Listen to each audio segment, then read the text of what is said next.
एक ओंकार सतनाम करता पुरख निरभउ निर्वैर अकाल मूरत अजूनी सैभं गुर प्रसाद चकर चहन अर बरन जात अर पात नहन जेहे रूप रंग अर रेख पेख को कह न सकत केह अचल मूरत अनभव प्रकाश अमितोज कहजै कोट इंद्र इंद्राण साहे साहाण गणजय त्रिभुवन महेश सुर नर असुर नेत नेत बन तृण कहत त्वै सर्ब नाम कथा कवन कर्म नाम बरनत सुमत त्वै सर्ब नाम कथा कवन कर्म नाम बरनत सुमत प्रभ दातो दातार परो जाचक एक सरना मिलै दान संतरेन जेह लग जल तरना बिनत करो अरदास सुनो जे ठाकुर भावै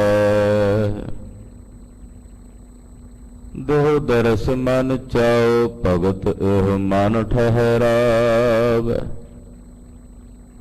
बलियो चराव अंधियार मह सब कल उदरी एक नाम धरम प्रगट सगल हर भवन मह जन नानक गुर पार ब्रह्म प्रगट सगल हर भवन मह जन नानक गुर पार ब्रह्म तू ठाकुर बैरागरु मैं जही कण चेरी राम तू सागर रतनागर हो सार न जाना तेरी राम सार न जाना तू वड दाना कर मेहरमत साई कृपा कीजै सामत दीजै आठ पहर तुद ध्याई गर्भ न कीजै ऋण होवीजै तांगत जियरे तेरी सब ऊपर नानक का ठाकुर मैं जो ही कण चेरी राम हम अवगुण भरे एक गुण नाहि अमृत छाड़ बिख बिख खाई माया मोह परम पै फूले सुत दारा स्यों प्रीत लगाई एक उत्तम पंथ सुनो गुर संगत तोह मिलंत जम त्रास मिटाई एक अरदास पाठ कीरत की गुर रामदास राखो सरणाई सुकहो टल गुर सेविया अहनस सहज सुपाए ਦਰਸ਼ਨ ਪਰਸੈ ਗੁਰੂ ਕੈ ਜਨਮ ਮਰਨ ਦੁਖ ਜਾਏ। ਹੋਵੈ ਸਿਫਤ ਖਸਮਦੇ ਨੂਰ ਅਰਸੋਂ ਕੁਰਸੋਂ ਝਟੀਐ। ਤੁਧ ਡਿਠੇ ਸੱਚੇ ਪਾਤਸ਼ਾਹ ਮਲ ਜਨਮ ਜਨਮ ਦੀ ਕੱਟੀਐ। ਸੱਜਣ ਸੱਚਾ ਪਾਤਸ਼ਾਹ ਸਿਰ ਸਾਹਾਂਦ ਸਾਹੋ। ਜਿਸ ਪਾਸ ਬੈਠਿਆ ਸੋਹੀਐ ਸਭਨਾ ਦਾ ਵਿਸਾਹੋ। ਸਤਨਾਮ ਸ੍ਰੀ ਵਾਹਿਗੁਰੂ ਸਾਹਿਬ ਜੀ। ਰਾਮ ਕਲੇ ਘਰ ਦੂਜਾ ਬਾਣੀ ਕਬੀਰ ਜੀ ਕੇ। ਇੱਕ ਓੰਕਾਰ ਸਤਿਗੁਰ ਪ੍ਰਸਾਦ। ਬੰਧ ਚ ਬੰਧਨ ਪਾਇਆ ਮੁਕਤ ਗੁਰ ਅਨਲ 부ਝਾਇਆ। ਬੰਧ ਚ ਬੰਧਨ ਪਾਇਆ ਮੁਕਤ ਗੁਰ ਅਨਲ 부ਝਾਇਆ। ਜਾਬ ਨਖ ਸਿਖ ਇਹੋ ਮਨ ਚੀਨਾ ਤਬ ਅੰਤਰ ਮੱਜਨ ਕੀਨਾ। ਪਵਨ ਪਤ ਉਨ ਮਨ ਰਹਿਨ ਖਰਾ ਨਹਿ ਮਿਰਤ ਨਾ ਜਨਮ ਜਰਾ। ਰਹਾਉ ਉਲਟੀ ਲੈ ਸਕਤ ਸਹਾਰੰ ਪੈਸੇ ਲੈ ਗਗਨ ਮਝਾਰੰ। ਬੇਦਿਆਲ ਚੱਕਰ ਭੁਵੰਗਾ ਭੇਟਿਆਲ ਰਾਇ ਨ ਸੰਗਾ। ਚੁਕਿਆਲ ਮੋਹ ਮੈਂ ਆਸਾ ਸਸ ਕੀਨੋ ਸੂਰਗ ਰਾਸਾ। ਜਬ ਕੁੰਭਕ ਭਰਪੂਰ ਲੀਣਾ ਤਹ ਬਾਜੇ ਅਣਹਦ ਬੀਣਾ। ਬਕਤੈ ਬਕ ਸ਼ਬਦ ਸੁਣਾਇਆ ਸੁਣਤੈ ਸੁਣ ਮਨ ਵਸਾਇਆ। ਕਰ ਕਰਤਾ ਉਤਰ ਸਪਾਰੰ ਕਹੈ ਕਬੀਰਾ ਸਾਰੰ। ਕਰ ਕਰਤਾ ਉਤਰ ਸਪਾਰੰ ਕਹੈ ਕਬੀਰਾ ਸਾਰੰ। ਵਾਹਿਗੁਰੂ ਜੀ ਕਾ ਖਾਲਸਾ ਵਾਹਿਗੁਰੂ ਜੀ ਕੀ ਫਤਿਹ। ਅਤਿ ਉਤਕ੍ਰਿਸ਼ਟ ਸਤਿਗੁਰੂ ਜਗਤ ਗੁਰੂ ਸ੍ਰੀ ਗੁਰੂ ਗ੍ਰੰਥ ਸਾਹਿਬ ਜੀ ਮਹਾਰਾਜ ਜੀ ਦੀ ਛਤਰ ਛਾਇਆ ਹੇਠ ਜੁੜ ਬੈਠੇ ਗੁਰੂ ਕੀ ਸਾਜੀ ਔਰ ਨਵਾਜੀ ਹੋਈ ਗੁਰੂ ਕਾ ਖਾਸ ਰੂਪ ਗੁਰੂ ਖਾਲਸਾ ਸਾਧ ਸੰਗਤ ਜੀਓ। ਵੱਡਿਆਂ ਭਾਗਾਂ ਵਾਲੇ ਹੋ ਕਿ ਅੰਮ੍ਰਿਤ ਵੇਲੇ ਤੋਂ ਸਤਿਗੁਰੂ ਨੌਵੇਂ ਪਾਤਸ਼ਾਹ ਧੰਨ ਗੁਰੂ ਤੇਗ ਬਹਾਦਰ ਸਾਹਿਬ ਜੀ ਦੇ ਪਵਿੱਤਰ ਪਾਵਨ ਇਤਿਹਾਸਕ ਸਥਾਨ ਤੇ ਹਾਜ਼ਰੀਆਂ ਭਰ ਕੇ ਆਪ ਦੇ ਆਪਣੇ ਜੀਵਨ ਦੀਆਂ ਘੜੀਆਂ ਗੁਰੂ ਲੇਖੇ ਲਾ ਕੇ ਸਫਲੀਆਂ ਕਰ ਰਹੇ ਹੋ। ਗੁਰਦੇਵ ਦੀ ਅੰਮ੍ਰਿਤਮਈ ਧੁਰਕੀ ਬਾਣੀ ਅਕਾਲੀ ਬਾਣੀ ਦੇ ਸ਼ਬਦ ਕੀਰਤਨ ਆਪ ਜੀ ਨੇ ਸਰਵਣ ਕੀਤੇ ਹਨ। ਪਾਤਸ਼ਾਹ ਵੱਲੋਂ ਬਖਸ਼ਿਸ਼ ਕੀਤੇ ਗਏ ਪਾਵਨ ਸ੍ਰੀ ਮੁਖਵਾਕ ਦੀ ਕਥਾ ਸਰਵਣ ਕਰਨ ਲਈ ਗੁਰੂ ਪਾਤਸ਼ਾਹ ਦੇ ਚਰਨਾਂ ਵਿੱਚ ਆਪ ਜੀ ਤਤਪਰ ਹੋ ਕੇ ਸਾਵਧਾਨ ਹੋ ਕੇ ਜੁੜ ਬੈਠੇ। ਅੱਜ ਦੇ ਸ੍ਰੀ ਮੁਖਵਾਕ ਦੇ ਹੁਕਮਨਾਮੇ ਦੀ ਦਾਤ ਮਹਾਰਾਜ ਭਗਤ ਕਬੀਰ ਜੀ ਨੇ ਬਖਸ਼ਿਸ਼ ਕੀਤੀ ਹੈ। ਕਬੀਰ ਜੀ ਮਹਾਰਾਜ ਸ਼੍ਰੋਮਣੀ ਭਗਤ ਹਨ।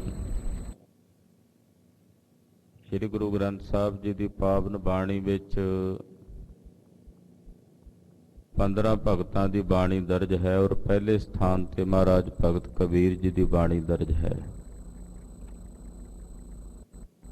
ਕਬੀਰ ਜੀ ਮਹਾਰਾਜ ਜਿਨ੍ਹਾਂ ਨੇ ਸਾਰਾ ਜੀਵਨ ਅਕਾਲ ਪੁਰਖ ਦੀ ਭਗਤੀ ਕਰਦਿਆਂ ਬਤੀਤ ਕੀਤਾ, ਨਾਮ ਦੀ ਸਾਧਨਾ ਕਰਕੇ ਨਾਮ ਦੀ ਮਹਿਮਾ ਨੂੰ ਸੰਸਾਰ 'ਚ ਪ੍ਰਗਟ ਕੀਤਾ ਕਿ ਹਰੀ ਅਕਾਲ ਪੁਰਖ ਪਰਮੇਸ਼ਰ ਦੇ ਅੰਮ੍ਰਿਤ ਨਾਮ ਦੇ ਤੁਲ ਕੁਝ ਨਹੀਂ। ਇਹ ਸਿਧਾਂਤ ਕਬੀਰ ਜੀ ਮਹਾਰਾਜ ਜੀ ਨੇ ਜਗਤ 'ਚ ਪ੍ਰਗਟ ਕੀਤਾ ਕਿ ਪਰਮੇਸ਼ਰ ਦਾ ਨਾਮ ਕੋਈ ਵੀ ਜਪ ਸਕਦਾ ਹੈ, ਕੋਈ ਵੀ ਧਿਆ ਸਕਦਾ ਹੈ। ਉਹ ਭਾਵੇਂ ਬ੍ਰਾਹਮਣ ਹੋਵੇ, ਸ਼ੂਦਰ ਹੋਵੇ, ਵੈਸ਼ ਹੋਵੇ, ਚਾਹੇ ਖੱਤਰੀ ਹੋਵੇ,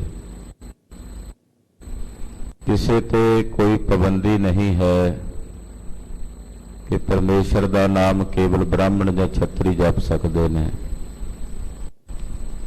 ਹਰ ਵਰਣ ਦਾ, ਹਰ ਜਾਤੀ ਦਾ ਵਿਅਕਤੀ ਪਰਮੇਸ਼ਰ ਦੇ ਨਾਮ ਦੀ ਆਰਾਧਨਾ ਕਰ ਸਕਦਾ ਹੈ। ਇਹ ਆਵਾਜ਼ ਮਹਾਰਾਜ ਭਗਤ ਕਬੀਰ ਜੀ ਨੇ ਬਨਾਰਸ ਵਰਗੀ ਧਰਤੀ ਤੇ ਬੁਲੰਦ ਕੀਤੀ, ਜਿੱਥੇ ਬ੍ਰਾਹਮਣ ਦਾ ਰਾਜ ਸੀ, ਜਿੱਥੇ ਬ੍ਰਾਹਮਣ ਸ਼ੂਦਰ ਵਰਣ ਦੇ ਲੋਕਾਂ ਨੂੰ ਮੰਦਰਾਂ ਦੀ ਦਹਲੀਜ਼ ਦੇ ਨੇੜਿਓਂ ਨਹੀਂ ਸੀ ਲੰਘਣ ਦਿੰਦੇ। ਨਾਮ ਜਪਣਾ ਤਾਂ ਬੜੀ ਦੂਰ ਦੀ ਬਾਤ ਹੈ। ਕਬੀਰ ਜੀ ਮਹਾਰਾਜ ਜੀ ਨੇ ਉਹਨਾਂ ਬ੍ਰਾਹਮਣਾਂ ਨੂੰ ਨਕੇਲ ਪਾਈ ਔਰ ਦਰਸਾਇਆ ਕਿ ਜੋ ਮਨੁੱਖ ਹੈ, ਪ੍ਰਾਣੀ ਮਾਤਰ ਹੈ, ਮਾਨਵ ਮਾਤਰ ਹੈ, ਜਿਸ ਨੂੰ ਅਕਾਲ ਪੁਰਖ ਨੇ ਮਨੁੱਖੀ ਜਾਮਾ ਦਿੱਤਾ ਹੈ, ਉਹ ਕੋਈ ਵੀ ਮਨੁੱਖ ਹੋਵੇ, ਕਿਸੇ ਵੀ ਵਰਣ 'ਚ ਜੰਮਿਆ ਹੋਵੇ, ਭਗਤੀ ਕਰ ਸਕਦਾ ਹੈ। ਐਸੇ ਮਹਾਨ ਭਗਤ ਭਗਤ ਕਬੀਰ ਜੀ ਮਹਾਰਾਜ ਜੀ ਨੇ ਅੱਜ ਦਾ ਸ਼ਬਦ ਉਚਾਰਿਆ। ਆਓ ਮਨ ਬਿਰਤੀਆਂ ਇਕਾਗਰ ਕਰੀਏ, ਕਬੀਰ ਜੀ ਦੇ ਚਰਨਾਂ ਦਾ ਧਿਆਨ ਆਪਣੇ ਹਿਰਦੇ 'ਚ ਧਾਰਦੇ ਹਾਂ, ਰਸਨਾ ਨੂੰ ਪਵਿੱਤਰ ਕਰਦਿਆਂ ਸਮੂਹ ਮਾਈ ਭਾਈ ਆਖੋ ਜੀ ਸਤਨਾਮ ਸ੍ਰੀ ਵਾਹਿਗੁਰੂ ਸਾਹਿਬ ਜੀ। ਸਤਨਾਮ ਸ੍ਰੀ ਵਾਹਿਗੁਰੂ ਸਾਹਿਬ ਜੀ। ਰਾਮ ਕਲੇ ਘਰ ਦੂਜਾ ਬਾਣੀ ਕਬੀਰ ਜੀ ਕੇ ਇਕ ਓੰਕਾਰ ਸਤਿਗੁਰ ਪ੍ਰਸਾਦ। ਰਾਮ ਕਲੀ ਰਾਗ ਹੈ, ਦੂਸਰੇ ਘਰ ਸੁਰਤਾਲ ਵਿੱਚ ਇਸ ਪਵਿੱਤਰ ਸ਼ਬਦ ਨੂੰ ਗਾਇਨ ਕਰਨ ਦਾ ਹੁਕਮ ਹੈ। ਬਾਣੀ ਮਹਾਰਾਜ ਭਗਤ ਕਬੀਰ ਜੀ ਦੀ ਉਚਾਰਨ ਕੀਤੀ ਹੋਈ ਹੈ। ਆਪਣੇ ਪਾਵਨ ਸ਼ਬਦਾਂ ਨੂੰ ਰੰਭਣ ਤੋਂ ਪਹਿਲਾਂ ਕਬੀਰ ਜੀ ਮਹਾਰਾਜ ਜੀ ਨੇ ਮੰਗਲਾਚਰਨ ਕੀਤਾ ਹੈ।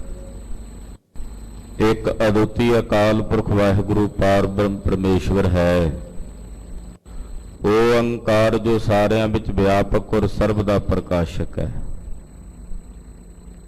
ਐਸਾ ਜੋ ਪਰਾ ਬ੍ਰਹਮ ਅਕਾਲ ਪੁਰਖ ਵਾਹਿਗੁਰੂ ਹੈ, ਉਹਦੇ ਸਰੂਪ ਦੀ ਪ੍ਰਾਪਤੀ ਸਤਿਗੁਰਾਂ ਦੀ ਕਿਰਪਾ ਨਾਲ ਹੁੰਦੀ ਹੈ। ਸਤਿਗੁਰ ਪ੍ਰਸਾਦ, ਸਤ ਦਾ ਉਪਦੇਸ਼ ਦੇਣ ਵਾਲੇ ਗੁਰੂ ਦੀ ਕਿਰਪਾ ਦੁਆਰਾ ਪਰਮੇਸ਼ਰ ਦੇ ਸਰੂਪ ਦੀ ਪ੍ਰਾਪਤੀ ਹੁੰਦੀ ਹੈ। ਇਹ ਕਰਕੇ ਮਹਾਰਾਜ ਜੀ ਸ਼ਬਦ ਦੀ ਆਰੰਭਤਾ ਕਰਦੇ ਹਨ। ਬੰਦ ਚ ਬੰਧਨ ਪਾਇਆ, ਜੋ ਬੰਧਨ ਮੁਕਤ ਗੁਰੂ ਹੈ, ਉਸ ਬੰਧਨ ਮੁਕਤ ਗੁਰੂ ਨੇ ਸਾਡੇ ਤੇ ਕਿਰਪਾ ਕਰਕੇ ਸਾਡੇ ਬੰਧਨ ਕੱਟ ਦਿੱਤੇ ਹਨ, ਸਾਨੂੰ ਵੀ ਬੰਧਨਾਂ ਤੋਂ ਰਹਿਤ ਕਰ ਦਿੱਤਾ ਹੈ। ਯੋਗ ਦੇ, ਕਿਉਂਕਿ ਇੱਥੇ ਕਬੀਰ ਜੀ ਮਹਾਰਾਜ ਜੀ ਨੇ ਸੂਖਸ਼ਮ ਯੋਗ ਦੀ ਗੱਲ ਵੀ ਕੀਤੀ। ਹਠ ਯੋਗ ਤੇ ਸੂਖਸ਼ਮ ਯੋਗ ਦੋ ਪ੍ਰਕਾਰ ਦਾ ਹੈ। ਜਿਹੜਾ ਹਠ ਯੋਗ ਹੈ ਉਹਦਾ ਗੁਰਬਾਣੀ 'ਚ ਖੰਡਨ ਆਇਆ, ਪਰ ਸੂਖਸ਼ਮ ਯੋਗ ਦੇ ਸੰਬੰਧ 'ਚ ਮਹਾਰਾਜ ਕਬੀਰ ਜੀ ਜੈਸੇ ਮਹਾਂਪੁਰਖਾਂ ਨੇ, ਸਤਿਗੁਰੂ ਗੁਰੂ ਨਾਨਕ ਸਾਹਿਬ ਜੀ ਦੇ ਬਹੁਤ ਸਾਰੇ ਸ਼ਬਦ ਉਹ ਸੂਖਸ਼ਮ ਯੋਗ ਦੇ ਸੰਬੰਧ ਵਿੱਚ ਆਉਂਦੇ ਆ। ਜੈਸੇ ਚੰਦ ਸੱਤ ਭੇਦਿਆ, ਸੂਰ ਸੱਤ ਖੋੜਸਾ, ਚੱਲ ਚੱਲ ਥੱਪਿਆ, ਜਾਇੜਾ ਪਿੰਗਲਾ ਔਰ ਸੁਖ ਬਨਾ ਤੀਨ ਬਸਾਂ ਇਕਠਾਏ। ਇਹ ਸੂਖਸ਼ਮ ਯੋਗ ਹੈ। ਤੋ ਸੂਖਸ਼ਮ ਯੋਗ ਦੇ ਵਿੱਚ ਜਿਹੜੇ ਸਾਡੇ ਪ੍ਰਾਣ ਨੇ, ਸਾਡੀ ਨਾਭੀ ਦੇ ਵਿੱਚ ਇੱਕ ਗੰਢ ਬੰਨੀ ਹੋਈ ਹੈ, ਉਹ ਸਾਰੇ ਪ੍ਰਾਣਾਂ ਨੂੰ ਮੁੱਖ ਰੂਪ ਦੇ ਵਿੱਚ ਉਹਨੂੰ ਪ੍ਰਾਣ ਵਾਯੂ ਕਹਿੰਦੇ ਆ, ਪਾਨ ਵਾਯੂ ਕਹਿੰਦੇ ਆ। ਉਹ ਸਾਰੇ ਪ੍ਰਾਣਾਂ ਨੂੰ ਬੰਨ੍ਹ ਕੇ ਰੱਖਦੀ। ਬੰਧ 'ਚ ਬੰਧਨ ਪਾਇਆ। ਉਹ ਪ੍ਰਾਣ ਜਿਹੜੇ ਨੇ ਉਹ ਸਾਰੇ ਪ੍ਰਾਣਾਂ ਨੂੰ ਬੰਨ੍ਹ ਕੇ ਰੱਖਦੇ ਨਾਭੀ ਦੇ ਵਿੱਚ ਸਵਾਸਾਂ ਨੂੰ। ਜਿਸ ਦਿਨ ਉਹ ਨਾਭੀ ਦੇ ਪ੍ਰਾਣਾਂ ਦੀ ਗੰਢ ਖੁੱਲ੍ਹਦੀ ਹੈ ਉਸ ਦਿਨ ਸਵਾਸ ਸਰੀਰ 'ਚੋਂ ਨਿਕਲ ਜਾਂਦੇ ਹਨ, ਔਰ ਐਸੇ ਨਿਕਲਦੇ ਨੇ ਮੁੜ ਕੇ ਨਹੀਂ ਆਉਂਦੇ। ਤੋ ਜਦੋਂ ਤੱਕ ਅਕਾਲ ਪੁਰਖ ਜੀ ਦੀ ਦਇਆ ਮਾਇਆ ਨਾਲ ਉਹ ਜਿਹੜਾ ਬੰਨ ਪਿਆ ਹੋਇਆ ਪ੍ਰਾਣਾਂ ਦਾ, ਉਹਨਾਂ ਚਿਰ ਸਵਾਸ ਜਿਹੜੇ ਨੇ ਉਹ ਸਾਡੇ ਅੰਦਰ ਚੱਲ ਰਹੇ ਨੇ। ਦੂਸਰਾ ਅਰਥ ਇਹ ਵੀ ਮਹਾਂਪੁਰਖ ਕਰਦੇ ਕਿ ਪ੍ਰਾਣਾਂ ਦਾ ਬੰਨ ਪਾ ਲਿਆ ਸੀ। ਪ੍ਰਾਣਾਂ ਦਾ ਬੰਨ ਵੀ ਪਾਉਂਦੇ ਐ ਕਿ ਜਿਵੇਂ ਪ੍ਰਾਣਾਂ ਨੂੰ ਚੜਾਉਣਾ ਦਸਮ ਦੁਆਰ ਦੇ ਵਿੱਚ, ਉਹ ਪ੍ਰਾਣਾਂ ਦਾ ਬੰਨਣਾ ਹੈ ਕਿ 8 ਮਾਤਰਾਵਾਂ ਕਰਕੇ ਕਿਸੇ ਮੰਤਰ ਨੂੰ ਈੜਾ ਰਾਹੀ, ਈੜਾ ਨਾੜੀ ਜਿਹੜੀ ਖੱਬੀ ਨਾਸਕ ਹੈ ਸਾਡੀ, ਇਹਦੇ ਰਾਹੀਂ ਸਵਾਸ ਉੱਪਰ ਖਿੱਚਣੇ, ਔਰ 16 ਮਾਤਰਾ ਕਰਕੇ ਉਹਨੂੰ ਕੁੰਭਕ ਕਰਕੇ ਰੋਕਣਾ, ਤੇ ਫਿਰ ਪਿੰਗਲਾ ਨਾੜੀ ਦੁਆਰਾ ਉਹਦਾ ਤਿਆਗ ਕਰ ਦੇਣਾ। ਇਹਨੂੰ ਕਹਿੰਦੇ ਨੇ ਪੂਰਕ, ਕੁੰਭਕ ਤੇ ਰੇਚਕ। ਇਹ 3 ਪ੍ਰਕਿਰਿਆਵਾਂ ਦੁਆਰਾ ਪ੍ਰਾਣਾਂ ਨੂੰ ਬੰਨਿਆ ਜਾਂਦਾ ਹੈ। ਕਹਿੰਦੇ ਉਹ ਅਸੀਂ ਹੁਣ ਬੰਨ ਲਏ ਹਨ। ਪਹਿਲਾ ਅਰਥ ਇਹ ਹੈ ਕਿ ਗੁਰੂ ਮੁਕਤ ਹੈ, ਔਰ ਮੁਕਤ ਗੁਰੂ ਨੇ ਸਾਡੇ ਤੇ ਕਿਰਪਾ ਕਰਕੇ ਸਾਨੂੰ ਵੀ ਬੰਧਨ ਤੋਂ ਮੁਕਤ ਕਰ ਦਿੱਤਾ ਹੈ। ਮੁਕਤਾ ਗੁਰ ਅਨਲ ਬੁਝਾਇਆ। ਅਸੀਂ ਬੰਧਨ ਵਿੱਚ ਸੀ, ਮੁਕਤ ਗੁਰੂ ਨੇ ਸਾਡੇ ਤੇ ਕਿਰਪਾ ਕੀਤੀ ਹੈ। ਸਾਡੇ ਅੰਦਰ ਜਿਹੜੀ ਤ੍ਰਿਸ਼ਨਾ ਦੀ ਅਨਲ, ਅਨਲ ਕਹਿੰਦੇ ਨੇ ਅੱਗ ਨੂੰ, ਜੋ ਤ੍ਰਿਸ਼ਨਾ ਦੇ ਭਾਂਬੜ ਮਚੇ ਹੋਏ ਸਨ, ਉਹ ਅੱਗ ਪੂਰੇ ਗੁਰੂ ਨੇ, ਮੁਕਤ ਗੁਰੂ ਨੇ ਬੁਝਾ ਕੇ ਸ਼ਾਂਤ ਕਰ ਦਿੱਤੀ। ਹੁਣ ਕਿਸੇ ਪ੍ਰਕਾਰ ਦੇ ਪਦਾਰਥ ਦੀ ਤ੍ਰਿਸ਼ਨਾ ਨਹੀਂ ਰਹੀ। ਇਹ ਤ੍ਰਿਸ਼ਨਾ ਇਤਨੀ ਬਲਵਾਨ ਹੈ, ਜਿਵੇਂ ਅੱਗ ਦੇ ਵਿੱਚ ਬਾਲਣ ਪਾਇਆ ਅੱਗ ਨਹੀਂ ਰੱਜਦੀ। ਜੇ ਅੱਗ 'ਚ ਬਾਲਣ ਪਾਈ ਜਾਏਗੀ ਅੱਗ ਰੱਜ ਥੋੜੀ ਜਾਂਦੀ ਹੈ, ਉਹ ਤਾਂ ਹੋਰ ਮਚੀ ਜਾਂਦੀ ਹੈ, ਹੋਰ ਪ੍ਰਬਲ ਹੁੰਦੀ ਜਾਂਦੀ ਹੈ। ਇਸੇ ਤਰ੍ਹਾਂ ਜਿੰਨੇ ਪਦਾਰਥ ਜਿਤਨਾ ਕੁਝ ਇਕੱਠਾ ਕਰਦੇ ਚਲੇ ਜਾਈਏ, ਤ੍ਰਿਸ਼ਨਾ ਬੁਝਦੀ ਨਹੀਂ, ਸਗੋਂ ਹੋਰ ਵੱਧਦੀ ਹੈ। ਜਿਹੜਾ ਜਿੰਨਾ ਵੱਧ ਇਕੱਠਾ ਕਰਦਾ, ਵੱਧ ਜੋੜਦਾ, ਉਹਦੇ ਅੰਦਰ ਉਨੀ ਤ੍ਰਿਸ਼ਨਾ ਹੋਰ ਪ੍ਰਬਲ ਹੁੰਦੀ ਚਲੀ ਜਾਂਦੀ। ਸਹਿਸ ਖੱਟੇ ਲੱਖ ਕੋਠ ਧਾਵੈ, ਤ੍ਰਿਪਤ ਨਾ ਆਵੈ ਮਾਇਆ ਪਾਛੈ ਪਾਵੈ। ਇਹ ਅੱਗੇ ਤੋਂ ਅੱਗੇ ਵੱਧਦੀ ਚਲੀ ਜਾਂਦੀ। ਇਹੋ ਜੀ ਬਲਵਾਨ ਹੈ ਇਹ ਤ੍ਰਿਸ਼ਨਾ। ਵਿਦਵਾਨ ਜਨ ਕਹਿੰਦੇ ਤ੍ਰਿਸ਼ਨਾ ਦਾ ਪੇਟ ਆਕਾਸ਼ ਨਾਲੋਂ ਵੀ ਉੱਚਾ ਹੈ। ਆਕਾਸ਼ ਕਿੰਨਾ ਉੱਚਾ ਹੈ ਭਰ ਤਾਂ ਨਹੀਂ ਸਕਦਾ, ਪਰ ਕਹਿੰਦੇ ਤ੍ਰਿਸ਼ਨਾ ਦਾ ਜਿਹੜਾ ਢਿੱਡ ਹੈ, ਪੇਟ ਹੈ, ਉਹ ਇਸ ਆਕਾਸ਼ ਨਾਲੋਂ ਵੀ ਵੱਡਾ ਹੈ। ਇਹ ਕਦੇ ਬੁਝਦੀ ਨਹੀਂ, ਬਹੁਤ ਪ੍ਰਬਲ ਹੈ, ਬਲਵਾਨ ਹੈ। ਜਿਵੇਂ ਜਿਵੇਂ ਜੋੜਦੇ ਚਲੇ ਜਾਓਗੇ ਤਿਵੇਂ ਤਿਵੇਂ ਅੱਗੇ ਹੋਰ ਵੱਧਦੀ ਚਲੀ ਜਾਏਗੀ। ਗੁਰਮਤਿ ਸਾਖੀ ਪ੍ਰਮਾਣ ਵਿੱਚ ਇੱਕ ਸਾਖੀ ਮਹਾਂਪੁਰਖ ਦੱਸਦੇ। ਇੱਕ ਪੰਡਤ ਬੜਾ ਗਰੀਬ ਤੇ ਆਪਣੀ ਪੰਡਤਾਣੀ ਨਾਲ, ਘਰਵਾਲੀ ਨਾਲ ਗੱਲ ਪਿਆ ਕਰੇ ਰਾਤ ਦਾ ਸਮਾਂ ਬੈਠਕ ਵਿੱਚ ਕਿ ਆਪਣੀ ਲੜਕੀ ਦੀ ਸ਼ਾਦੀ ਹੈ, 500 ਰੁਪਈਆ ਆਪਣੇ ਕੋਲ ਹੋਵੇ ਤੇ ਵਧੀਆ ਵਿਆਹ ਕਰ ਲਈਏ। ਉਹਨਾਂ ਵੇਲਿਆਂ 'ਚ ਰਾਜੇ ਬੜੇ ਧਰਮੀ ਲੋਕ ਹੁੰਦੇ ਸੀ, ਪਾਪੀ ਨਹੀਂ ਸਨ, ਲੋਕਾਂ ਦਾ ਖਿਆਲ ਰੱਖਦੇ, ਪ੍ਰਜਾ ਦਾ ਖਿਆਲ ਰੱਖਦੇ। ਉਹ ਅਕਸਰ ਰਾਤ ਨੂੰ ਭੇਸ ਵਟਾ ਕੇ ਜਿਹੜੇ ਰਾਜੇ ਸੀ ਉਹ ਪ੍ਰਜਾ 'ਚ ਵਿਚਰਦੇ ਸੀ, ਗਲੀਆਂ ਬਾਜ਼ਾਰਾਂ 'ਚ ਫਿਰਦੇ ਸੀ, ਵੇਖਦੇ ਸੀ ਵੀ ਲੋਕਾਂ ਦੇ ਕੀ ਹਾਲਾਤ ਨੇ। ਜਿਹੜਾ ਲੋਕਾਂ ਦੇ ਵਿੱਚ ਵਿਚਰੇਗਾ ਉਹਨੂੰ ਹੀ ਪਤਾ ਲੱਗੇਗਾ ਵੀ ਦੁਨੀਆ ਦੀਆਂ ਕੀ ਤਕਲੀਫਾਂ ਨੇ। ਜਿਹੜੇ ਹਵਾ 'ਚ ਦੌੜੇ ਫਿਰਨੇ ਇੱਧਰ ਉੱਧਰ, ਉਹਨਾਂ ਨੂੰ ਕੀ ਪਤਾ ਪ੍ਰਜਾ ਦਾ ਕੀ ਦੁੱਖ ਹੈ, ਕੀ ਤਕਲੀਫ ਹੈ। ਉਹ ਰਾਜਾ ਰਾਤ ਨੂੰ ਇਕਾਂਤ ਸੀ ਤੁਰਿਆ ਜਾਂਦਾ ਤੇ ਪੰਡਤ ਦੀ ਆਵਾਜ਼ ਸੁਣ ਕੇ ਖਲੋ ਗਿਆ। ਰਾਜੇ ਦੇ ਕੰਨਾਂ 'ਚ ਆਵਾਜ਼ ਪਈ ਜਦੋਂ ਪੰਡਤ ਕਹਿ ਰਿਹਾ ਸੀ ਵੀ 500 ਰੁਪਈਆ ਹੋਵੇ ਤੇ ਆਪਣੀ ਧੀ ਦਾ ਵਧੀਆ ਵਿਆਹ ਹੋ ਜਾਏ। ਰਾਜੇ ਨੇ ਵੇਖਿਆ ਵੀ ਪੰਡਤ ਤਕਲੀਫ ਵਿੱਚ ਹੈ, ਸ਼ਾਦੀ ਕਰਨੀ ਹੈ ਲੜਕੀ ਦੀ। ਉਹਨੇ ਅਗਲਾ ਦਿਨ ਚੜਿਆ ਤੇ ਪੰਡਤ ਨੂੰ ਸੱਦ ਲਿਆ ਆਪਣੇ ਕੋਲ। ਆਖਿਆ, ਪੰਡਤ ਜੀ, ਸੂਰਜ ਛੁਪਣ ਤੋਂ ਪਹਿਲਾਂ ਪਹਿਲਾਂ ਜਿੰਨੀ ਮਾਇਆ ਤੁਸੀਂ ਮੇਰੇ ਖਜ਼ਾਨੇ 'ਚ ਲਿਜਾ ਸਕਦੇ ਹੋ ਲੈ ਜਾਓ। ਖਜ਼ਾਨਚੀ ਨੂੰ ਕਹਿ ਦਿੱਤਾ ਵੀ ਖਜ਼ਾਨਾ ਖੋਲ ਦਿਓ, ਜਿੰਨੀ ਮਾਇਆ ਇਹਨੂੰ ਚਾਹੀਦੀ ਪੰਡਤ ਜੀ ਲੈ ਜਾਣ। ਪੰਡਤ ਜੀ ਜਿਉਂ ਢੋਆ ਢੁਆਈ ਕਰਨ ਲੱਗੇ, ਸਵੇਰ ਤੋਂ ਲੈ ਕੇ ਸ਼ਾਮ ਪੈ ਗਈ। ਕਿੱਥੇ 500 ਰੁਪਏ ਦੀ ਇੱਛਾ ਸੀ, ਉਹ ਲਾਲਸਾ ਤਾਂ ਕਿੱਥੇ ਪੁੱਜੀ। ਹਜ਼ਾਰਾਂ ਲੱਖਾਂ ਰੁਪਈਆ ਇਕੱਠਾ ਕਰਕੇ ਲੈ ਗਿਆ ਘਰ। ਜਦੋਂ ਸੂਰਜ ਛੁਪਣ ਲੱਗਾ ਤੇ ਉਹਨੇ ਵੇਖਿਆ ਵੀ ਜੇ ਮੈਂ ਇੱਕ ਪੰਡ ਭਰ ਕੇ ਲੈ ਕੇ ਗਿਆ ਇੱਥੋਂ ਤੇ ਵਾਪਸ ਆਉਂਦਿਆਂ ਸੂਰਜ ਛੁਪ ਜਾਣਾ। ਵੀ ਇਦਾਂ ਕਰਦਾ ਵੀ 2 ਪੰਡਾਂ ਭਰ ਕੇ ਰੱਖ ਜਾਣਾ, ਵੀ ਸੂਰਜ ਛੁਪਣ ਤੋਂ ਬਾਅਦ ਇੱਕ ਪਹਿਲਾਂ ਘਰ ਛੱਡ ਆਉਣਾ, ਦੂਜੀ ਫਿਰ ਲੈ ਜੂ ਚੁੱਕ ਕੇ। ਇਦਾਂ ਹੀ ਕੀਤਾ, 2 ਪੰਡਾਂ ਭਰ ਕੇ ਬਾਹਰ ਰੱਖ ਦਿੱਤੀਆਂ ਖਜ਼ਾਨੇ ਤੋਂ। ਇੱਕ ਪੰਡ ਛੱਡ ਕੇ ਜਦੋਂ ਘਰ ਆਇਆ ਵਾਪਸ ਕਿ ਸੂਰਜ ਛੁਪ ਗਿਆ, ਜਿਹੜਾ ਉੱਥੇ ਖਜ਼ਾਨਚੀ ਸੀ ਉਹ ਦੂਜੀ ਪੰਡ ਚੁੱਕਣ ਨਾ ਦੇਵੇ। ਕਹਿਣ ਲੱਗਾ ਵੀ ਸੂਰਜ ਛੁਪਣ ਤੋਂ ਪਹਿਲਾਂ ਕਿਹਾ ਸੀ ਰਾਜੇ ਨੇ, ਹੁਣ ਤਾਂ ਸੂਰਜ ਛੁਪ ਗਿਆ। ਕਹਿੰਦਾ, ਨਹੀਂ, ਇਹ ਤਾਂ ਮੈਂ ਸੂਰਜ ਛੁਪਣ ਤੋਂ ਪਹਿਲਾਂ ਬੰਨੀ ਸੀ, ਸੂਰਜ ਛੁਪਣ ਤੋਂ ਪਹਿਲਾਂ ਬੰਨੀ ਸੀ।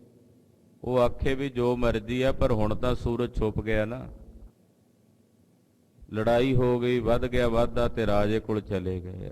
ਰਾਜੇ ਨੇ ਜਾ ਕੇ ਪੁੱਛਿਆ ਵੀ ਕੀ ਮਸਲਾ ਹੈ? ਕਹਿੰਦੇ ਜੀ ਆਹ ਮਸਲਾ ਹੈ। ਰਾਜਾ ਕਹਿਣ ਲੱਗਾ, ਪੰਡਤ ਜੀ, ਰਾਤੀ ਤਾਂ ਕੱਲਾ 500 ਰੁਪਈਆ ਕਹਿੰਦੇ ਸੀ ਵੀ ਰੱਬ ਦੇ ਦੇਵੇ ਤੇ ਲੜਕੀ ਦਾ ਵਿਆਹ ਹੋ ਜਾਏਗਾ। ਅੱਜ ਪੰਡਾਂ ਭਰ ਕੇ ਘਰ 'ਚ ਲੈ ਗਏ, ਸਵੇਰ ਤੋਂ ਲੈ ਕੇ ਸ਼ਾਮ ਤਾਈਂ, ਤੇ ਹਾਲੇ ਕੋਈ ਕਮੀ ਰਹਿ ਗਈ। ਇਹ ਤ੍ਰਿਸ਼ਨਾ ਬੁਝਦੀ ਥੋੜੀ ਹੈ। ਪੰਡਤ ਨੂੰ ਬਹੁਤ ਸ਼ਰਮ ਆਈ ਤੇ ਅੱਖਾਂ ਨੀਵੀਆਂ ਕਰਕੇ ਤੁਰ ਪਿਆ। ਇਹ ਦਸ਼ਾ ਤ੍ਰਿਸ਼ਨਾਲੂ ਮਨੁੱਖ ਦੀ ਹੈ। ਤ੍ਰਿਸ਼ਨਾ ਬੁਝਦੀ ਨਹੀਂ ਹੈ, ਬਹੁਤ ਬਲਵਾਨ ਹੈ, ਅੱਗੇ ਤੋਂ ਅੱਗੇ ਵੱਧਦੀ ਚਲੀ ਜਾਂਦੀ ਹੈ। ਪਰੇ ਪਰੇ ਕੋਈ ਲੁੱਝੀ ਹੈ, ਅੱਗੇ ਪਰੇ ਤੋਂ ਪਰੇ, ਪਰੇ ਤੋਂ ਪਰੇ ਜਾਈ ਜਾਂਦੀ। ਪਰ ਪੂਰੇ ਸਤਿਗੁਰਾਂ ਦੀ, ਮੁਕਤ ਸਤਿਗੁਰਾਂ ਦੀ ਇਹ ਵੱਡੀ ਦਾਤ ਹੈ ਕਿ ਜਦੋਂ ਸਤਿਗੁਰੂ ਜੀ ਆਪਣੇ ਸੇਵਕ ਤੇ ਆਪਣੇ ਸਿੱਖ ਤੇ ਕਿਰਪਾ ਕਰਦੇ ਨੇ ਤੇ ਮੁਕਤਾ ਗੁਰ ਅਨਲ ਬੁਝਾਇਆ, ਸਤਿਗੁਰੂ ਜੀ ਉਸ ਤ੍ਰਿਸ਼ਨਾ ਦੀ ਅੱਗ ਨੂੰ ਬੁਝਾ ਕੇ ਸ਼ਾਂਤ ਕਰ ਦਿੰਦੇ। ਆਪਣੇ ਸੇਵਕ ਦੇ ਅੰਦਰ ਤ੍ਰਿਸ਼ਨਾ ਦੀ ਅਗਨੀ ਰਹਿਣ ਹੀ ਨਹੀਂ ਦਿੰਦੇ। ਕਿਤਨੇ ਨਾਮ ਰਸੀਏ ਗੁਰਸਿੱਖਾਂ ਦਾ ਇਤਿਹਾਸ ਵਾਚੀਏ। ਅੱਜ ਬ੍ਰਹਮ ਗਿਆਨੀ ਧੰਨ ਬਾਬਾ ਬੁੱਢਾ ਸਾਹਿਬ ਜੀ ਦਾ ਇਤਿਹਾਸਕ ਦਿਹਾੜਾ ਵੀ ਹੈ। ਅੱਜ ਦਾ ਦਿਨ ਤੇ ਕੱਲ ਦਾ ਦਿਨ, 2 ਦਿਨ ਬਾਬਾ ਬੁੱਢਾ ਸਾਹਿਬ ਜੀ ਦੀ ਬੀੜ ਸ੍ਰੀ ਅੰਮ੍ਰਿਤਸਰ ਸਾਹਿਬ ਦੇ ਲਾਗੇ ਤਰਨਤਾਰਨ ਸਾਹਿਬ ਦੇ ਨੇੜੇ ਮੇਲਾ ਹੁੰਦਾ। ਮਾਤਾ ਗੰਗਾ ਜੀ ਅੱਜ ਦੀ ਰਾਤ ਜਿਹੜੀ ਲੰਘੀ ਹੈ, ਆਉਣੀ ਹੈ। ਮਹਾਰਾਜ ਬਾਬਾ ਬੁੱਢਾ ਸਾਹਿਬ ਜੀ ਦੇ ਕੋਲੋਂ ਵਰ ਮੰਗਣ ਆਏ ਸੀ। ਧੰਨ ਬਾਬਾ ਬੁੱਢਾ ਸਾਹਿਬ ਜੀ ਕਿੰਨੀ ਸੇਵਾ ਕੀਤੀ ਗੁਰੂ ਘਰ ਦੀ। ਜਦੋਂ ਸਤਿਗੁਰੂ ਜੀ ਪੁੱਛਦੇ, ਬਾਬਾ ਜੀ ਤੁਹਾਨੂੰ ਕੋਈ ਇੱਛਾ ਹੈ ਤਾਂ ਦੱਸੋ, ਪਰ ਬਲਿਆਰ ਜਾਈਏ ਬ੍ਰਹਮ ਗਿਆਨੀ ਧੰਨ ਬਾਬਾ ਬੁੱਢਾ ਸਾਹਿਬ ਜੀ ਜਿਨ੍ਹਾਂ ਦਾ ਨਾਂ ਲਿਆ ਰਸਨਾ ਪਵਿੱਤਰ ਹੋ ਜਾਂਦੀ ਹੈ, ਉਹਨਾਂ ਮਹਾਂਪੁਰਖਾਂ ਨੇ ਕਦੇ ਸਤਿਗੁਰਾਂ ਨੂੰ ਨਹੀਂ ਕਿਹਾ ਮਹਾਰਾਜ ਮੈਨੂੰ ਕੁਝ ਚਾਹੀਦਾ। ਕਹਿੰਦੇ ਪਾਤਸ਼ਾਹ ਕਿਰਪਾ ਰੱਖਿਓ, ਆਪਣੇ ਚਰਨਾਂ ਦੀ ਪ੍ਰੀਤ ਬਖਸ਼ਿਓ, ਹੋਰ ਕੋਈ ਕਾਂਖਾ ਹੀ ਨਹੀਂ ਹੈ। ਇਹ ਦਾਤ ਜਿਹੜੀ ਹੈ ਨਾ, ਰੱਜ ਜਾਣ ਦੀ, ਤ੍ਰਿਪਤ ਹੋ ਜਾਣ ਦੀ, ਇਹ ਪੂਰੇ ਗੁਰੂ ਕੋਲੋਂ ਪ੍ਰਾਪਤ ਹੁੰਦੀ। ਵੀ ਕੋਈ ਇੱਛਾ ਰਹੇ ਹੀ ਨਾ, ਕੋਈ ਤ੍ਰਿਸ਼ਨਾ ਕਿਸੇ ਪਦਾਰਥ ਦੀ, ਕੋਈ ਕਾਮਨਾ ਰਹੇ ਹੀ ਨਾ। ਤੋ ਪੂਰੇ ਗੁਰੂ ਨੇ, ਮੁਕਤ ਗੁਰੂ ਨੇ ਸਾਡੇ ਅੰਦਰ ਜਿਹੜੀ ਤ੍ਰਿਸ਼ਨਾ ਦੀ ਅਨਲ ਅੱਗ ਸੀ ਉਹ ਬੁਝਾ ਦਿੱਤੀ ਹੈ। ਜਬ ਨਖ ਸਿੱਖ ਇਹੋ ਮਨ ਚੀਨਾ। ਜਦੋਂ ਪੈਰ ਦੇ ਨੋਹ ਤੋਂ ਲੈ ਕੇ ਸਿਰ ਦੀ ਸਿਖਾ ਚੋਟੀ ਤੱਕ ਮੈਂ ਆਪਣੇ ਮਨ ਨੂੰ ਚੰਗੀ ਤਰ੍ਹਾਂ ਜਾਣ ਲਿਆ। ਇਹ ਕਹਿੰਦੇ ਨੇ ਵੀ ਪੈਰ ਤੋਂ ਲੈ ਕੇ ਸਿਰ ਤਾਈਂ ਮੈਂ ਚੰਗੀ ਤਰ੍ਹਾਂ ਵੇਖ ਲਿਆ। ਨਖ ਕਹਿੰਦੇ ਨੇ ਪੈਰ ਦਾ ਨੋਹ, ਸਿੱਖ ਕਹਿੰਦੇ ਨੇ ਸਿਖਾ, ਸਿਰ ਦੇ ਕੇਸਾਂ ਤੋਂ ਉੱਪਰ ਚੋਟੀ ਤੱਕ। ਇਹ ਜਿਹੜਾ ਮਨ ਸੀ ਮੈਂ ਸੰਪੂਰਨ ਰੂਪ ਚ ਚੀਨਾ, ਇਹਨੂੰ ਜਾਣ ਲਿਆ ਵੀ ਇਹਦੀਆਂ ਕੀ ਕਰਤੂਤਾਂ ਨੇ, ਕੀ ਕਰਦਾ, ਇਹਦਾ ਕੀ ਸਰੂਪ ਹੈ, ਇਹ ਕਾਹਦਾ ਬਣਿਆ। ਇਹਦੇ 'ਚ ਕੀ ਚੱਲ ਰਿਹਾ ਹੈ। ਮੈਂ ਆਪਣੇ ਇਸ ਮਨ ਨੂੰ ਚੰਗੀ ਤਰ੍ਹਾਂ ਜਾਣ ਲਿਆ ਹੈ। ਤਬ ਅੰਤਰ ਮੱਜਨ ਕੀਨਾ। ਜਦੋਂ ਮੈਂ ਆਪਣੇ ਮਨ ਨੂੰ ਜਾਣ ਲਿਆ ਤੇ ਫਿਰ ਮੈਂ ਆਪਣੇ ਅੰਦਰ ਹੀ ਇਸ਼ਨਾਨ ਕੀਤਾ। ਜਦੋਂ ਮਹਾਰਾਜ ਜੀ ਕਹਿੰਦੇ ਨਾ ਅੰਤਰਗਤ ਤੀਰਥ ਮਲ ਨਹਾਓ, ਅੰਦਰ ਹੀ ਫਿਰ ਇਸ਼ਨਾਨ ਕੀਤਾ। ਮੱਜਨ ਕਹਿੰਦੇ ਨੇ ਇਸ਼ਨਾਨ। ਫਿਰ ਮੈਂ ਆਪਣੇ ਅੰਦਰ ਹੀ ਇਸ਼ਨਾਨ ਕੀਤਾ। ਪਵਨ ਪਤ ਓਨ ਮਨ ਰਹਿਨ ਖਰਾ। ਕਹਿੰਦੇ ਜੋ ਪਵਨ ਸਵਾਸਾਂ ਦਾ ਪਤੀ ਅਕਾਲ ਪੁਰਖ ਵਾਹਿਗੁਰੂ ਪਰਮੇਸ਼ਰ ਹੈ। ਸਾਡੇ ਸਵਾਸਾਂ ਦਾ ਮਾਲਕ ਤਾਂ ਪਰਮੇਸ਼ਰ ਹੈ ਨਾ।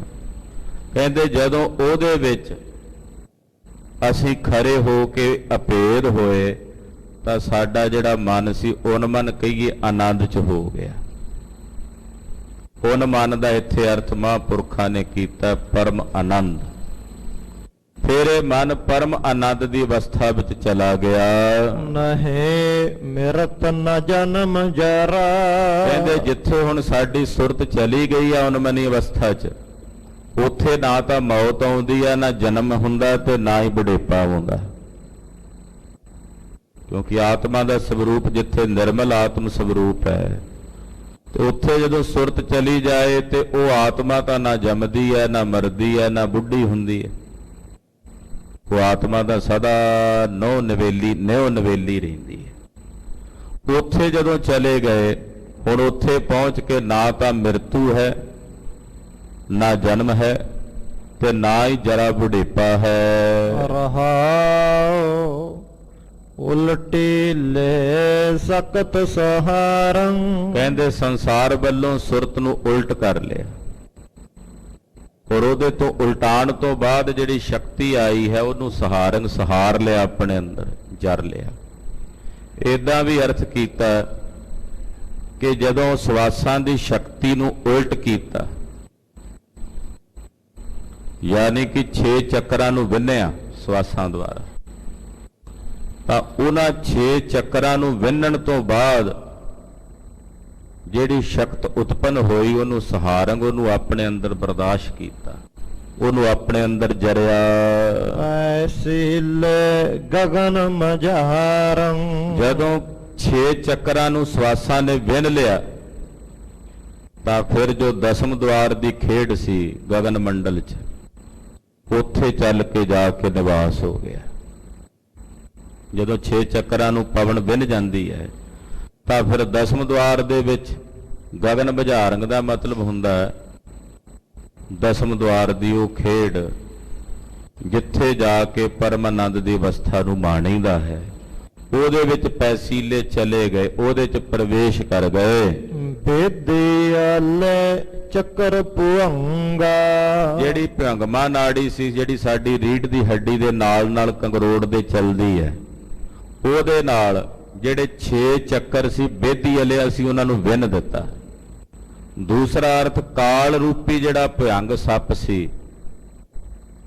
ਉਹਨੂੰ ਅਸੀਂ ਵਿੰਨ ਦਿੱਤਾ, ਜਿਹਦੇ ਚੱਕਰ ਦੇ ਵਿੱਚ ਅਸੀਂ ਉਲਝੇ ਫਿਰਦੇ ਸੀ। ਕਿਉਂਕਿ ਕਾਲ ਚੱਕਰ ਹੀ ਚੱਲ ਰਿਹਾ ਨਾ, ਜੰਮਣਾ ਮਰਨਾ ਇਹ ਸਭ ਕਾਲ ਚੱਕਰ ਹੀ ਹੈ।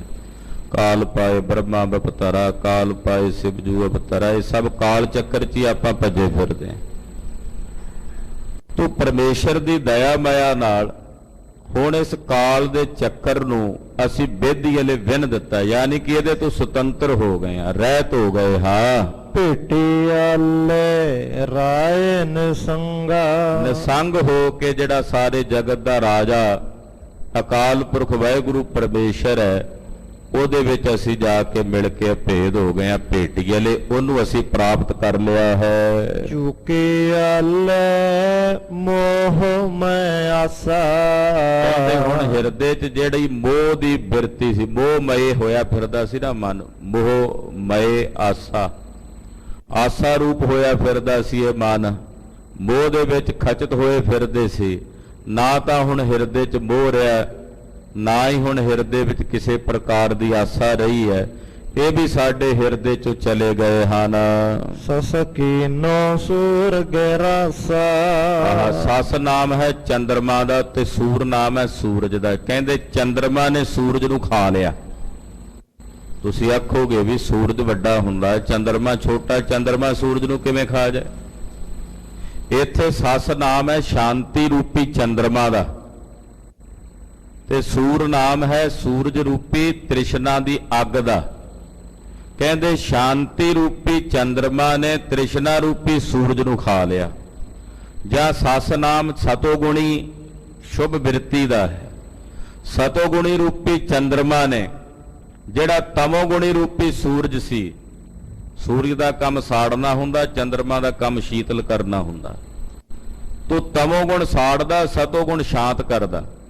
ਤੋ ਸਤੋਗੁਣ ਨੇ ਤਮੋਗੁਣੀ ਸੂਰਜ ਨੂੰ ਖਾ ਲਿਆ, ਗਿਰਾਸਾ ਕਹੀ ਉਹਨੂੰ ਖੁਰਾਕ ਬਣਾ ਕੇ ਖਾ ਲਿਆ। ਤੀਸਰਾ ਅਰਥ ਜੋ ਯੋਗ ਦੀ ਪ੍ਰਕਿਰਿਆ ਸੂਖਸ਼ਮ ਯੋਗ ਦੇ ਮੁਤਾਬਕ ਹੈ ਕਿ ਸਾਡੀ ਜਿਹੜੀ ਈੜਾ ਨਾੜੀ ਆ ਉਹ ਚੰਦਰਮਾ ਦੀ ਨਾੜੀ ਹੈ। ਜਿਹੜੀ ਪਿੰਗਲਾ ਨਾੜੀ ਹੈ ਸੱਜੀ ਨਾਸਕਾ ਜਿਹਨੂੰ ਕਹਿੰਦੇ ਸੂਰਜ ਦੀ ਨਾੜੀ ਹੈ। ਤੋ ਚੰਦਰਮਾ ਦੀ ਨਾੜੀ ਦੁਆਰਾ ਅਸੀਂ ਸੂਰਜ ਦੀ ਨਾੜੀ ਨੂੰ ਗਰਾਸਾ ਕਹੀਏ ਖਾ ਲਿਆ, ਭਾਵ ਗ੍ਰਹਿਣ ਕਰ ਲਿਆ। ਹਾਂਜੀ। ਜਬ ਕੁੰਭਕ ਭਰਪੂਰ ਲੀਣਾ। ਔਰ ਵਿਸਤਾਰ ਜਿਹੜੀ ਸੁਸ਼ਮਨਾ ਨਾੜੀ ਸੀ ਉਹਦੇ ਦੁਆਰਾ ਸਵਾਸਾਂ ਨੂੰ ਕੁੰਭਕ ਕਰਕੇ ਰੋਕ ਲਿਆ। ਤੇ ਦੂਸਰਾ ਅਰਥ ਇਉਂ ਵੀ ਫਰੀਦਕੋਟੀ ਟੀਕੇ 'ਚ ਮਹਾਂਪੁਰਖਾਂ ਨੇ ਕੀਤਾ ਕਿ ਕੁੰਭਕ ਦਾ ਮਤਲਬ ਹੁੰਦਾ ਭਰਿਆ ਹੋਇਆ। ਕਹਿੰਦੇ ਅਕਾਲ ਪੁਰਖ ਜੀ ਨੂੰ ਉਹਨਾਂ ਗੁਰਮੁਖਾਂ ਨੇ ਫਿਰ ਸਾਰਿਆਂ ਵਿੱਚ ਭਰਿਆ ਹੋਇਆ ਭਰਪੂਰ ਜਾਣ ਲਿਆ ਵੀ ਉਹ ਸਭ ਦੇ ਵਿੱਚ ਹੈ, ਲੀਨ ਹੈ, ਸਭ ਵਿੱਚ ਮਿਲਿਆ ਹੋਇਆ। ਤਹ ਬਾਜੇ ਅਨਹਦ ਬੀਣਾ।